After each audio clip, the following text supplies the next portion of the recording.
Devenir propriétaire de sa maison, un rêve devenu réalité pour de nombreux Européens. El 70% de la población en Europa tiene una vivienda en propiedad. Por lo tanto, es un asunto de la máxima importancia. Mais rares sont ceux qui ont pu payer au comptant. Pour acheter, nombre d'entre eux ont recouru à un emprunt hypothécaire. Une banque leur a octroyé un crédit immobilier avec pour garantie une hypothèque sur le bien acheté. Ces emprunts représentent 70% de l'endettement des ménages. En 2009, cela recouvrait un total de 6 000 milliards d'euros, soit plus de la moitié du PIB de l'Union. Mais en 2008, le rêve a tourné au cauchemar. Les bulles immobilières ont éclaté. La faute au crédit hypothécaire trop risqué.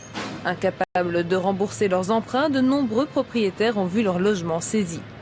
Mars 2011, la Commission européenne propose pour la première fois une directive sur les contrats de crédit immobilier à usage résidentiel. Il s'agit de mieux protéger le consommateur et de faire baisser le nombre de prêts irresponsables. Septembre 2011, les eurodéputés veulent renforcer les droits des acheteurs. Pour cela, ils proposent d'imposer un délai de réflexion de 14 jours entre l'offre d'un crédit et sa conclusion.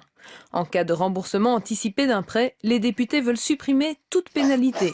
Les États membres privilégient la formule du cas par cas via contrat, mais ces nouveaux droits inquiètent les spécialistes. Some consumers want and need those extra add-ons, others may not. They all cost money for the provider, and we need to make sure that we get that balance between what the consumer needs and the additional cost correct. So we're going to need to look at all of those add-ons. La Fédération européenne du crédit hypothécaire craint que cela désavantage les acheteurs. Overprotection can be damaging. It can be counterproductive because it would reduce consumers' access to home loans, and it would definitely lead the lenders to reduce their offer. Les discussions entre les eurodéputés et les États membres se poursuivent pour trouver le bon équilibre. This is why we are discussing at this moment in the Parliament a clear and transparent document also to consumers to make sure that they can assess in a correct way the risk that they are taking by taking on the mortgage. Les députés veulent aussi renforcer la protection du consommateur en cas de défaut de paiement afin d'éviter d'être mis à la porte trop rapidement, comme cela a été le cas en Espagne par exemple.